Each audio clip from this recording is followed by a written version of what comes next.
Desde los estudios de NTC, la red independiente presenta Noticias 1. Esta noche en Noticias 1, con alto grado de desnutrición, deshidratados y con picaduras de insectos, pero sin mayores complicaciones de salud, se encuentran los niños rescatados de la selva. Operación milimétrica para extraer a los niños con cuerdas y canastillas desde un helicóptero en vuelo estacionario. Por la prensa libre y el derecho que todos ustedes tienen a la verdad, yo soy la Red Independiente. Presenta Noticias 1 con Mónica Rodríguez y Mauricio Posada. Buenas noches y bienvenidos a la mejor información del fin de semana.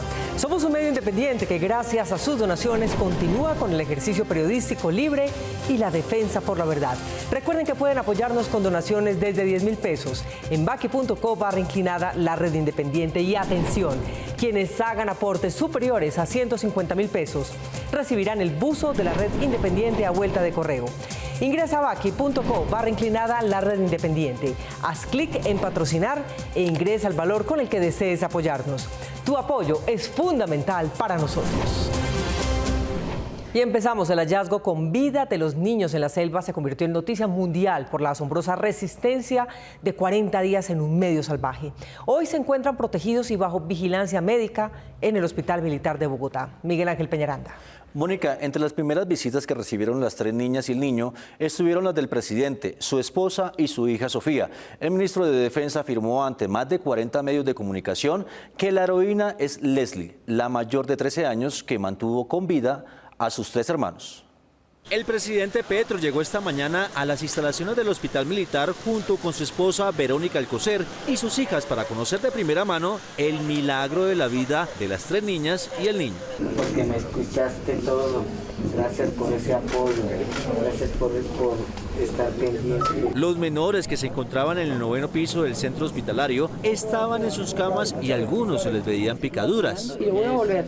Yo regreso. El presidente recorrió los cuartos uno por uno y habló con los niños y familiares mientras Verónica Alcocer seguía sus pasos y se mostraba emotiva. Los funcionarios que acompañaron a la pareja presidencial también llevaron regalos para cada niño. El ministro de Defensa, Iván Velázquez, enalteció el papel que tuvo la mayor de los hermanos indígenas durante su travesía. Vimos entonces a Leslie, a la que también igualmente tenemos que reconocerle no solo su valor, sino su liderazgo, porque podríamos decir que fue por ella que los 3 hermanitos pudieron sobrevivir a su lado. El vocero del Hospital Militar dio un parte de salud de los menores. La mayoría tiene compromiso nutricional y tiene algunas lesiones propias de la noxa que tuvieron que enfrentar en la selva en estos 40 días. Tienen algunas lesiones en tejidos blandos, picaduras, lesiones en la piel, pero realmente hasta el momento no hemos encontrado ninguna patología de gravedad. La directora del ICBF, Astrid Cárdenas, se mostró sorprendida por la fortaleza física de los niños. Leslie nos sonrió, nos dio abrazos, nos contó el perrito. Tiene muchas ganas de jugar, está aburrido de la cama, él quiere salir y caminar. Zuleini habla un montón, nos contó un montón de cosas que pasaron. Y habló del milagro de mantener con vida a Christine, la niña de 11 meses que cumplió 1 año en la selva. Christine es la mujer más hermosa y dulce que después la van a conocer, déjenla recuperarse, ya después la haremos, y que tienen la educación asegurada porque hemos hecho compromisos con el presidente para proteger y cuidar a estos niños por toda su vida, son hijos de todos. Los médicos anunciaron que la recuperación de los menores tardará al menos 3 semanas.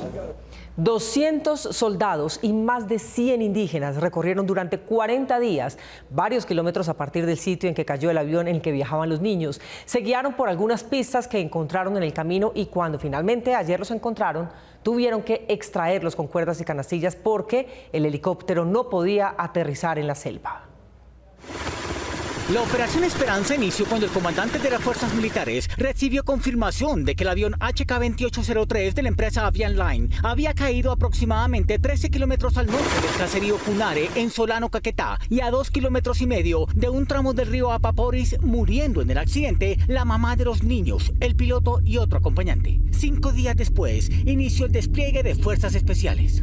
Cuando la búsqueda llevaba 3 semanas y los militares habían encontrado un tetero, zapatos de niño, pañales y huellas, las tropas usaron enormes parlantes con la voz de la abuela de los pequeños que los invitaba a permanecer en calma. Hija, le agradezco, esté quieto, parado. Al mismo tiempo, desde helicópteros fueron lanzados paquetes de alimentos y en tierra se unieron a los 200 comandos más de 100 indígenas de comunidades Nucac, Murui, Siona y Coreguaje de Guaviare, Putumayo y Caquetá.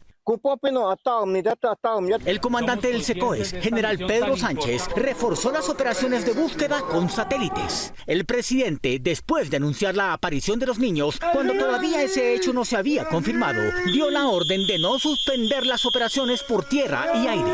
Ayer, 40 días después de ocurrido el accidente, una unidad élite del Comando General se encontró con un grupo de rastreadores y sabedores de la comunidad indígena Murui Muiname del Putumayo, quienes aseguraron que habían hallado a los niños con vida.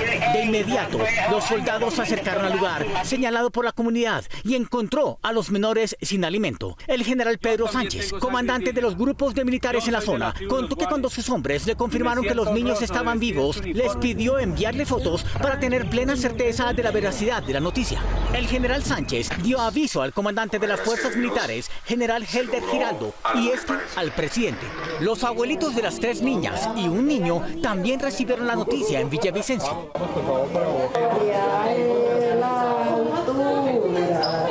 Nosotros como indígenas pusimos la parte espiritual, el gobierno puso la parte material con los militares. Y eso hay que entenderlo, eso hay que valorarlo. Los pequeños estaban a 3,5 kilómetros al occidente del punto en donde cayó el avión. Por allí muy seguramente pasamos a 20, a 50 metros, pero los menores ya estaban muy débiles y muy seguramente sus fuerzas simplemente les alcanzaba para respirar. Anoche, pilotos de la Fuerza Aérea en maniobra estacionaria se ubicaron a 60 metros de altura del lugar donde estaban los niños. Los expertos en rescate descendieron por cuerdas con canastillas. Los hombres en tierra aseguraron a los menores, mientras el hombre de la Fuerza Aérea permanecía pendiendo del helicóptero. A las 9:15 de la noche aterrizaron en San José del Guaviare y luego de valoraciones médicas, los niños fueron transportados en este avión Casa 295 a Bogotá. Llegaron a las 12:15 de la madrugada al aeropuerto militar de Catar. Minuto después, fueron trasladados en estas ambulancias al hospital militar. Hay que darle prioridad sobre todo al estado nutricional y también vamos a darle prioridad a todo lo que está relacionado con la terapia psicológica y terapia familiar. Al doctor Rincón lo sorprendió cómo las ganas de vivir empezaron a recuperar con rapidez a los pequeños. Preguntan, hablan, se comunican, juegan. Más de 350 militares, indígenas, funcionarios de varias instituciones participaron en la extensa operación de búsqueda y rescate. Ahora, los comandantes de la Operación Esperanza inician una nueva misión. El general Cotue y yo tenemos el honor de ser los padrinos de ellos, del niño y de la niña. 3 generales de las fuerzas militares comandaron la operación rescate llamada Esperanza y desde ayer Milagro. El comandante general, el del SECOES y el de la División de Fuerzas Especiales. El soldado profesional que portaba el equipo de comunicaciones en el área fue quien recibió la orden de informarle al comandante de la División de Fuerzas Especiales que habían encontrado vivos a los 4 niños. Me dijeron milagro, milagro, milagro, que era la clave para confirmar el hallazgo de los 4 menores. Conteniendo las lágrimas por su compromiso en la misión, el general Cotua prefirió guardar silencio y contemplar detenidamente las caritas de los niños. La satisfacción de verlos bien, de ver sus ojos brillantes, de ver sus miradas con ilusión. Fue él quien le informó la gran noticia a su jefe directo, el general Pedro Sánchez, líder de la Operación Esperanza. Mi general estaba en una reunión, subí y lo llamé, prácticamente lo saqué de la reunión. Y me dijo, mi general, milagro, milagro, milagro. Encontramos los 4 niños. ¿Están vivos? ¿Cómo están? Están vivos, mi general. Y nos abrazamos de la felicidad y la alegría de haberlos encontrado. El general hizo lo que debió, comunicarle sin espera al hombre que ordenó la operación. A quien me dio la orden de esta misión, a mi general, el del Fernán Giraldo Bonilla, mi comandante general de las fuerzas militares. Recuerda con precisión lo que le dijo a su jefe. Encontramos a los 4 niños, los 4 están vivos. Ya estamos articulando todo. Se activó el Ángel para la evacuación aeromédica, un fantasma para que lanzara bengalas. Cuando los niños llegaron a San José del Guaviare, el general Sánchez quiso confirmarle a su corazón que los 40 días de angustias y temores habían terminado. Los vio y de él tampoco salieron palabras. Simplemente me dio ganas de sonreír y decir gracias, Dios mío. 110 de sus hombres se quedaron en la selva para cerrar algunos tramos de la operación en esa zona con presencia de disidencias y para buscar a Wilson, el más pequeño de la unidad. El bienestar familiar, al que le corresponde garantizar que los niños regresen al seno de su familia, ahora tiene como misión ayudarles, junto con la comunidad indígena y su familia, a superar el estrés que han sufrido. Sara Sepúlveda. Mónica, la subdirectora de la entidad, confía en que ese proceso no sea difícil dada la extraordinaria inteligencia que a ellos les permitió sobrevivir a pesar de la carga emocional que había caído sobre sus hombros con el accidente en el que vieron morir a su mamá y otras 2 personas.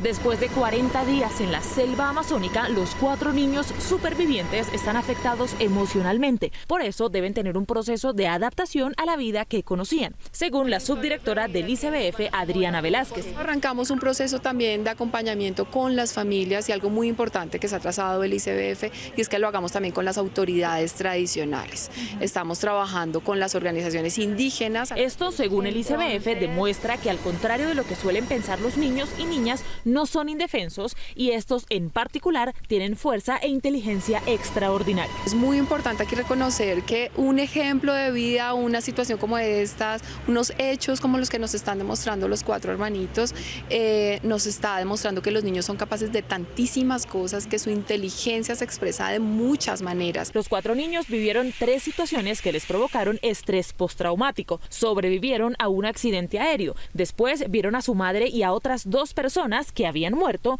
y sabiendo esto se vieron obligados a luchar por su vida en la selva. Son realmente muy fuertes, tienen una inteligencia también extraordinaria, entonces nosotros somos, digamos, privilegiados y creo que ellos han manifestado con estos hechos, con su capacidad para mantenerse en vida. El estrés postraumático que ellos tienen en este momento puede presentarse de diferentes maneras. En este momento pueden de pronto expresar alteraciones de sueño, probablemente ansiedad, de pronto sensación de nerviosismo, ¿no? Todo eso puede pasar, pero por eso estamos haciendo un ejercicio de acompañamiento a las familias. Según el ICBF, aunque los hechos son de conocimiento público, son niños que tienen derecho a la privacidad, pues son protagonistas de su propio desarrollo. Los medios de comunicación aquí juegan un rol muy importante, comunicar acertadamente una situación como esta, en el que los derechos de los niños y las niñas están de por medio, nos hace también reflexionar como país. Los 4 niños demostraron su conocimiento sobre la selva y su inteligencia indígena logró conservarlos con vida. Ahora empieza la recuperación emocional. El comandante de las fuerzas militares no pudo contener sus emociones cuando la prensa le preguntó sobre Wilson, el pastor belga que protagonizó los primeros hallazgos de la búsqueda, pero que luego se perdió en la manigua. Víctor Ballestas. Mónica, los militares con los que convivió el perro durante toda su vida piensan que otros animales podrían haberlo atacado, pero guardan la esperanza de que aún esté vivo y no van a interrumpir la búsqueda. En medio del alborozo que produjo el hallazgo con vida de los 4 niños que duraron 40 días deambulando en la espesura de la selva después de que el avión en que viajaban chocara dejándolos solos en la escena, se supo que también se perdió uno de los protagonistas de la búsqueda. Wilson es un pastor belga entrenado por las fuerzas militares para apoyar operaciones de seguridad, búsqueda y rescate. Esta mascota, una de las más apreciadas por los militares, fue clave en el desarrollo de la Operación Esperanza, como se llamaron genéricamente los operativos de búsqueda de los niños. Wilson encontró, usando su olfato, los primeros rastros de los niños hace 4 semanas. El comandante de las fuerzas militares, general Helder Giraldo, pese a su ruda formación en las filas, no pudo contener la emoción y con voz entrecortada le aseguró a Noticias 1 que sus soldados continuarán en la selva tras la pista de Wilson, que se le perdió al grupo que iba con él. Nosotros tenemos un lema en los comandos que jamás abandonaremos a un hombre perdido, a un hombre caído, pero también lo extendemos a este animalito, a este perrito Wilson, que también aportó en la ubicación y en el rescate de los niños. Wilson se alejó hace varios días del grupo de búsqueda y, según se ha podido establecer, fue el primero que encontró a los menores. Estuvo con ellos unos días y después volvió a desaparecer. En la selva abundan todo tipo de animales salvajes que, según explicaron sus cuidadores, podrían haber atacado a la mascota. En redes sociales hay miles de firmas virtuales que piden que la búsqueda del perro, héroe de las fuerzas militares, no se abandone. 4 niños solos durante 40 días en la selva son un hito en la supervivencia humana, lo que indican los indicadores.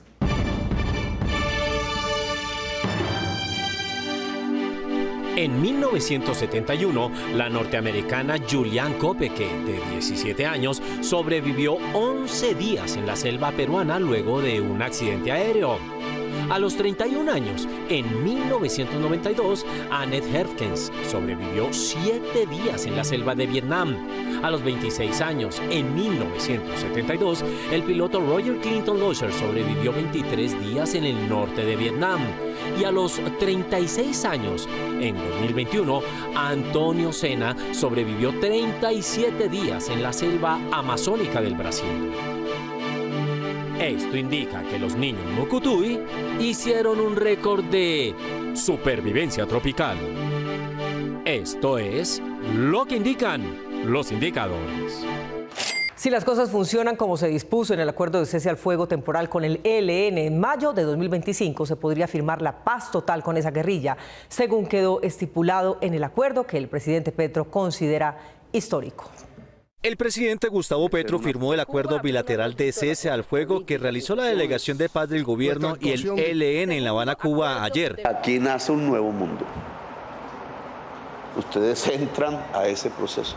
El mandatario cerró este encuentro de conversaciones con un discurso centrado en la promesa de su gobierno de conseguir la paz en Colombia en 2 años. A un punto que nunca habían experimentado en los diálogos, a un cese al fuego que sigue con una promesa. El 25 de mayo, en mayo del 2025, cesa definitivamente la guerra de décadas entre el ELN y el Estado de Colombia.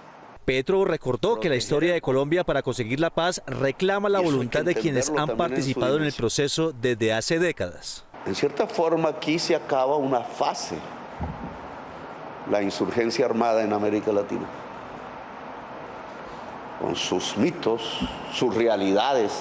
Consideró que el acuerdo nacional que propone el ELN con el gobierno es un punto importante porque la historia del país ha demostrado que es el mejor camino. Hemos generado una fase de la historia con otras muchas gentes diversas que alrededor de la paz ha terminado con que uno de sus integrantes sea el jefe del Estado.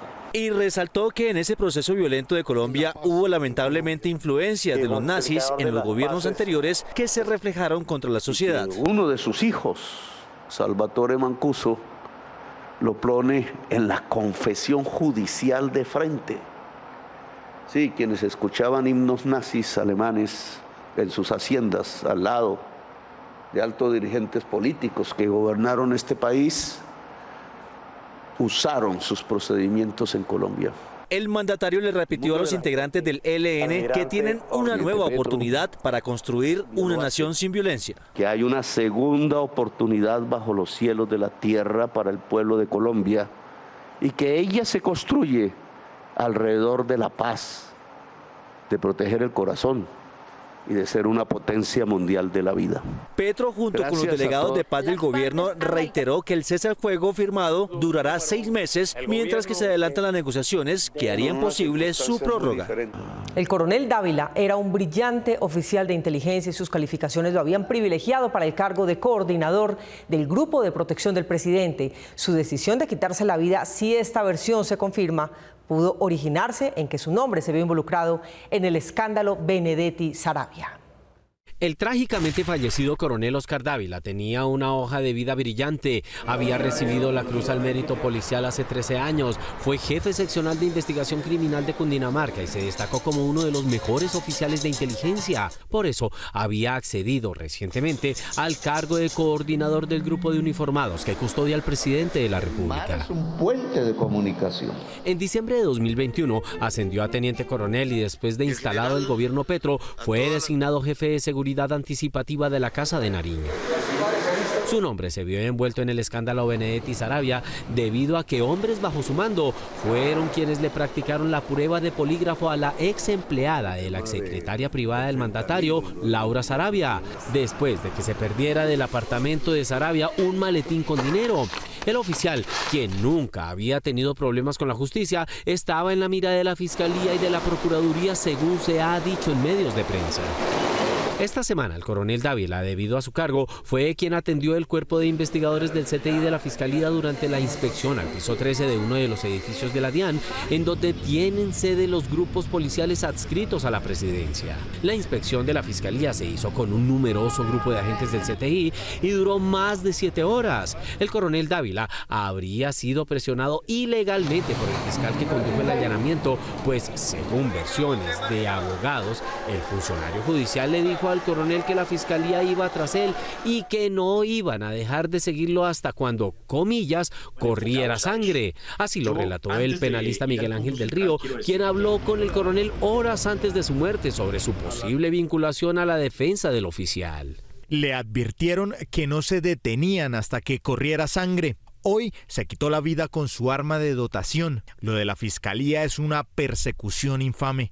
El coronel, generalmente sereno y firme, habría estado muy intranquilo después de la inspección de la Fiscalía y cuando supo que su nombre iba a ser mencionado en las noticias de este fin de semana, pues consideraba que esas publicaciones acabarían su reputación y su carrera. La muerte del coronel Dávila complica más el proceso investigativo por las escandalosas afirmaciones del ex embajador Armando Benedetti en contra del gobierno Petro y en concreto en contra de Laura Saravia. Este trágico episodio ocurre mientras el ex embajador Benedetti se encuentra de paseo en Turquía. Viajó esta semana a Estambul para asistir con sus hijos a la final de la Liga de Campeones de Europa entre el Manchester City y el Inter de Milán. Los precios de los combustibles deben subir en este gobierno para compensar el vacío en el fondo de estabilización que dejó el gobierno pasado. La gasolina ya comenzó a subir hacia el precio internacional, pero aún no lo hará el ACPM. Marta Olaya. Mónica, el gobierno sabe que el precio del diésel tiene que subir, pero va a esperar que ceda aún más la inflación de alimentos porque subir ya el precio de este combustible, según los cálculos, impactaría de inmediato también el precio de algunos alimentos. Aunque el aumento en el precio de la gasolina, que ya alcanza un promedio de 12.300 pesos por galón y que en la inflación pesa el 3%, los costos de este combustible seguirán subiendo hasta reducir el déficit en el Fondo de Estabilización de Precios que dejó el gobierno pasado. La estrategia. Para la CPM no se prevé un aumento este año para no impactar el precio de los alimentos, que ya completa 2 meses consecutivos a la baja. Estamos cerrando la brecha por el lado de gasolina y después procederemos a ver qué hacemos con el diésel, pero tendremos que cerrarla. Me gustaría que así como nos están pidiendo que cumplamos rápidamente con eso, lo hubieran hecho con el gobierno Duque que nos dejó el déficit. El ministro fue enfático en que estos subsidios, incluido el de la CPM, tienen que desaparecer definitivamente. En el mediano plazo el país tiene que eliminar todo el subsidio de la gasolina y nivelar con precios internacionales. No podemos seguir manteniendo esa brecha y eso es una irresponsabilidad del gobierno pasado. Los transportadores han advertido que de aumentarse el precio del diésel se impactaría el de los alimentos, por lo que el incremento debe ser progresivo. Mientras la brecha en los precios de la gasolina es de 4.000 pesos por galón, la de la CPM es de 9.000 pesos por galón, lo que significa que el déficit seguirá aumentando en la medida que no se empiece a hacer un ajuste en el precio de la CPM. 100 años después, los científicos de Caltech comenzaron a cumplir el sueño de Nikola Tesla, captar la energía eléctrica del espacio y distribuirla entre los usuarios de la Tierra. La primera prueba funcionó, ahora falta hacerlo en grande. Buena parte de la ciencia del siglo XXI ha estado dedicada a reivindicar los descubrimientos que la academia, la industria y el gobierno de los Estados Unidos persiguieron durante la primera mitad del siglo XX, los inventos de Nikola Tesla. El mayor sueño del genio croata era captar energía solar en el espacio y transmitirla de forma inalámbrica a la Tierra. Esta semana, el Instituto Tecnológico de California, Caltech, hizo la primera demostración de tal prodigio. Su proyecto Energía Solar Espacial informó que sus receptores en el campus de Pasadena, California, recibieron energía de este aparato, el transmisor de energía de microondas de órbita baja, lanzado al espacio en enero pasado. Tal como soñaba Tesla, la energía espacial podría estar disponible continuamente en cualquier parte de la Tierra. La diferencia está en que el experimento de Caltech busca entregar la energía inalámbricamente, pero en un punto específico, con lo cual dejaría de ser gratuita como él creía que debería ser. La refinería de Cartagena Reficar intentará cobrar el billón de dólares que su constructora fue condenada a pagar en un tribunal de arbitramiento contra los activos de las empresas que compraron a la contratista antes del fallo. Luego de 7 años, la Cámara de Comercio Internacional falló a favor de Reficar y confirmó la responsabilidad del contratista CBI, quien incumplió sus obligaciones para la ampliación y modernización de la refinería, por lo que la compañía fue condenada a pagar más de $1 billón. Aunque Reficar ganó este pleito contra CBI colombiana y CBI de Reino Unido, algunos expertos consideran que la refinería enfrenta grandes obstáculos para hacer efectivo el pago. Reficar no verá dinero o no recuperará ese dinero de este comité arbitral, teniendo en cuenta que la empresa ya no existe, ya no figura, se declaró en quiebra, ya en teoría pagó a todos los acreedores con este proceso de quiebra y por lo tanto es una empresa que no existe, y al no existir pues no habría a quién reclamarle ese dinero. Sin embargo, Reficar aseguró que sí hay unos activos y una estrategia para hacer efectivo el fallo con sociedades existentes como McDermott, multinacional que adquirió a CBI. La estrategia de recuperación de los montos reconocidos a favor de la refinería de Cartagena se enfocarán en las sociedades existentes CV&A Limited, Chicago Wright y Iron Company. La Contraloría también respondió ante las críticas de varios exfuncionarios de Reficar por la actuación del organismo de control y dejó claro que el veredicto del tribunal arbitral no modifica el fallo de responsabilidad fiscal por 2.9 billones de pesos que se dio en 2021. El organismo de control explicó que este fallo se dio por gastos que no estaban relacionados con la modernización de la refinería y por las demoras en actividades propias del proyecto.